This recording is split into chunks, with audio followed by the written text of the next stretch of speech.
CT Survival 101. So not too long ago I posted a thing on my comment community page asking if any of you would like to see questions answered by video. One really caught my eye, and the question is, I would like Railroad Survival 101.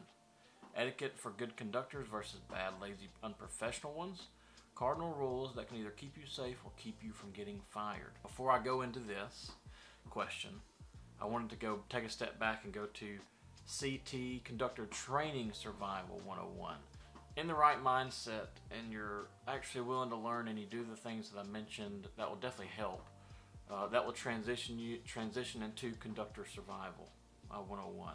It'll produce good etiquette versus being lazy, stuff like that. I'm just going to list a few things. I'm not trying to make this video super long. The number one thing I want to talk about is that you are responsible for your own safety. Do not leave your safety into the hands of a conductor, certified conductor.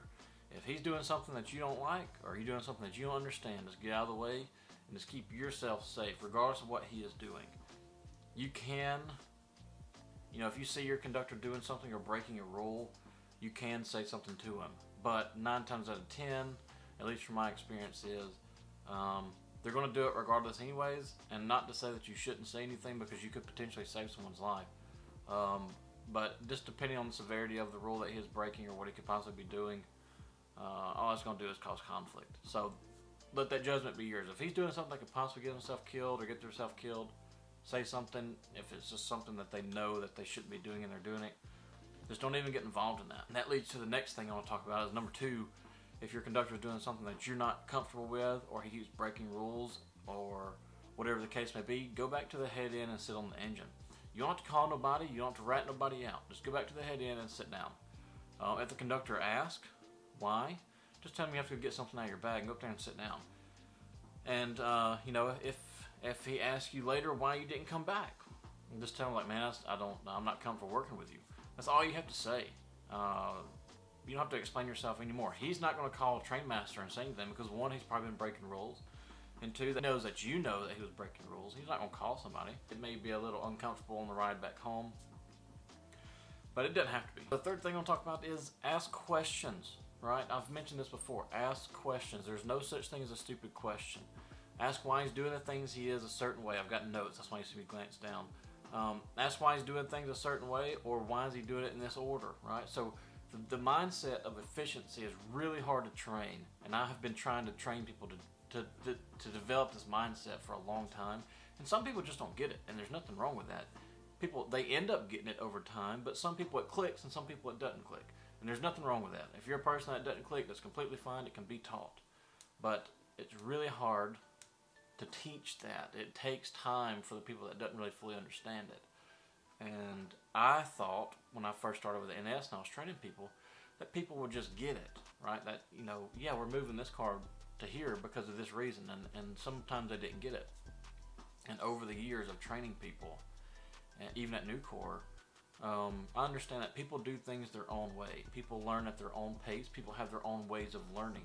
Some people learn the hard way, like myself. I have to physically get in there, do the job, make the mistakes for me to learn.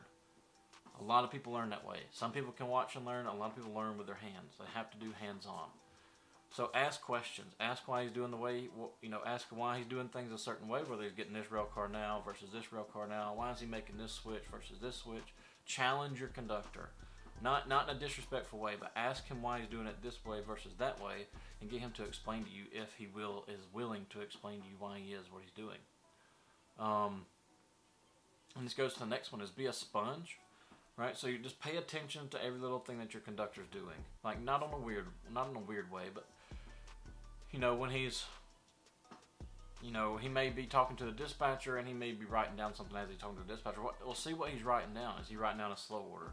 Is he taking notes? Is he writing down what something the dispatcher said?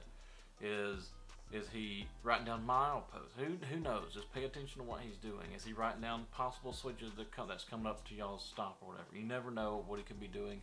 And those little things is what makes the difference between, in my opinion, a really good conductor and a really good, efficient conductor. And on the part of the taking notes is, you need to take notes. Take notes of those crucial things that you have to do. The big one was going to the Warrior River. We had to haul at the Warrior River, the bridge tender or whatever he's considered, and make sure that we're clear to come on through. Take notes of that.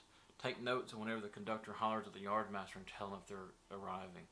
Take notes of, you know, how he contacts the yardmaster and tells him he's ready to go, and throws the switches to get y'all lined out to whatever signal you go to. You know, you can take notes mentally and physically, but just pay attention. Like I said, it's the small things that make a conductor good versus a really good, efficient conductor. And your goal is to be a good, efficient, safe conductor.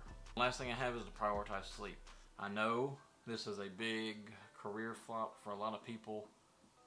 You know, you go from, you know, working Monday through Friday, or maybe you worked 6 or 7 days a week, but you worked set hours. So you could plan your time, you could plan what you wanted to do. And it's really easy to get off work, go home, go to sleep, jump up, and then go do something, and the next thing you know, you're getting called into work, and now you're super tired. As a CT, like I said, you're responsible for your own safety. Prioritize your sleep for now until you get the basics down and you can work safely and you understand the job. Right? You need to learn as much as possible. You need to, because they're going to throw you to the wolves. They're going to mark you up quick. So the reason I say prioritize sleep is so that way you're arrested and you are ready to learn. You're ready to soak in any information they're throwing at you, and you can maximize the opportunities that's thrown at you, and you can learn a lot. It's really hard to learn when you're trying to hold your eyes open on a train. Ask questions, ask questions, ask questions. Be a sponge. You're responsible for your own safety. If your conductor is acting goofy, go back to the head end and be sure and take notes and prioritize sleep. That's it. If you can do those things, I promise you, you will be well on your way to being a great, efficient conductor. If anyone out there, conductors, right now that has went through school and who is a conductor right now, has any tips for any CTs looking to become a conductor, please drop them down below. I do not know it all. I'm relying on you guys to help me. I can only speak from my experiences. So, if you have any advice for any of the new conductors, please drop them down below. Smash the like button for the YouTube algorithm. I surely do appreciate it. Thank you guys for your time. Appreciate all the likes and subscribers, new subscribers. Welcome. I look forward to making more videos very soon. I was going to make cold weather gear. I already have that video recorded, but this one is more urgent, I feel like, after talking to some other guys that sent me some messages. Other than that, y'all be safe, be good. If you need me, holler at me. Links down below. Subscribe, YouTube likes, all that good stuff. Take it easy. Bye.